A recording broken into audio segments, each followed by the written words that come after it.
ঈশ্বরদী উপজেলায় মোট 30টা আমাদের পূজা মণ্ডপ রয়েছে। তো আপনারা জানেন যে হিন্দুদের সবচেয়ে বড় ধর্মীয় উৎসব এই শারদীয় দুর্গা উৎসব। এই উৎসব উপলক্ষে আজকে আমরা মৌবাড়িয়া দুর্গা মন্দিরে উপস্থিত হয়েছি। এখানে আইনশৃঙ্খলা বিষয়গুলো আমরা তদারকি করছি। এভাবে প্রত্যেকটা মন্দির বা যে পূজা মণ্ডপগুলো রয়েছে সবগুলো মণ্ডপে আমাদের পর্যাপ্ত সংখ্যক আইনশৃঙ্খলা বাহিনী উপস্থিত রয়েছে নিশ্চয়তার জন্য দেখতে পাচ্ছেন, এবং আমাদের সার্বিক আইনশৃঙ্খলা পরিস্থিতি ভালো আছে বলেই আশা করি, এবং নির্বিঘ্নে আমরা এই দুর্গোৎসবটা শেষ করতে পারবো বলে আশা করছি। হ্যাঁ, বিসর্জন পর্যন্ত ফায়ার সার্ভিসকে ওইভাবে চিঠি দেওয়া আছে, আমরা তাদের সরাসরি যোগাযোগ করে বলে দিয়েছি। আমরা এই বিষয়ে মিটিং করে তাদেরকে বলেছি যে এটা যেন সন্ধ্যার মধ্যেই চেষ্টা করা হয় এটা করা, এবং এক্ষেত্রে আমাদের ফায়ার সার্ভিস এবং আইনশৃঙ্খলা বাহিনী তারা উপস্থিত থাকবে। বিসর্জনের টাইমটা সন্ধ্যার মধ্যে বলা আছে, সেক্ষেত্রে 7টার মধ্যেই শেষ করার একটা সরকারি নির্দেশনা রয়েছে। এটার মধ্যে শেষ করলে যাতে আমরা শান্তি শৃঙ্খলভাবে শেষ করতে পারি। আমি গতকালও পাবনার শহর এবং আদাইকুলার অনেক মন্দিরে গিয়েছি।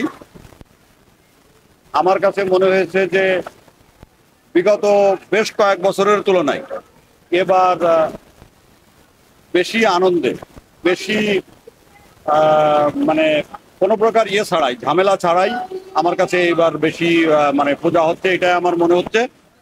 পাবনা জেলাতে মোট 347টা মন্দির আছে যেখানে পূজা হচ্ছে। এর ভিতরে কিছু পারিবারিক আছে, ম্যাক্সিমামই সার্বজনীন।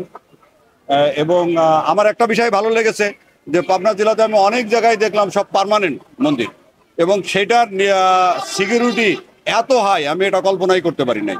তারপরেও আমাদের তরফ থেকে, সরকারের তরফ থেকে, বাংলাদেশ পুলিশের তরফ থেকে আমাদের যে নিরাপত্তা বেষ্টনী তুলে ধরা হয়েছে, যে নিরাপত্তা বেষ্টনী আমরা দিয়েছি, ইনশাল্লাহ আমরা কোনো ধরনের কোনো কিছু আশঙ্কা করি না। তো আমার মনে হচ্ছে যে আজকে অষ্টমী চলে গেল, আগামীকাল নবমী এবং বিসর্জন পর্যন্ত আমাদের সবকিছুই ভালোভাবে যাবে এই প্রত্যাশা আমার আছে, এবং এই ধরনের পরিবেশ আমরা করে রাখবো। ওটা তো ওরা আসলেই জানতে পারবো, তাই না? শোনো, টাকা তো চাইছে, 10,000 টাকার শর্ট আছে, বুঝছো? ধন্যবাদ। কত টাকা শর্ট পড়ছে সেটা বল। 10,000 টাকাই শর্ট আছে। আচ্ছা, সেটা মাথা ছুঁয়ে বলো। মাথা কি হবে? কি হলো? চুপ করে আসছো কেন? ভণ্ডামি, টাউটামি,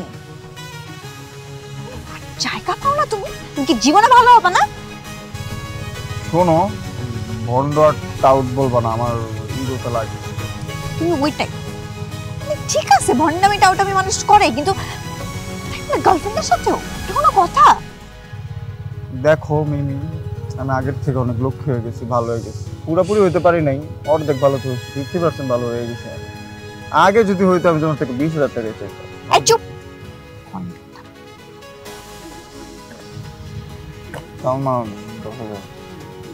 ঠিকভাবে বলো, কত টাকা শর্ট পড়ছে? 5,000 টাকা লাগবে।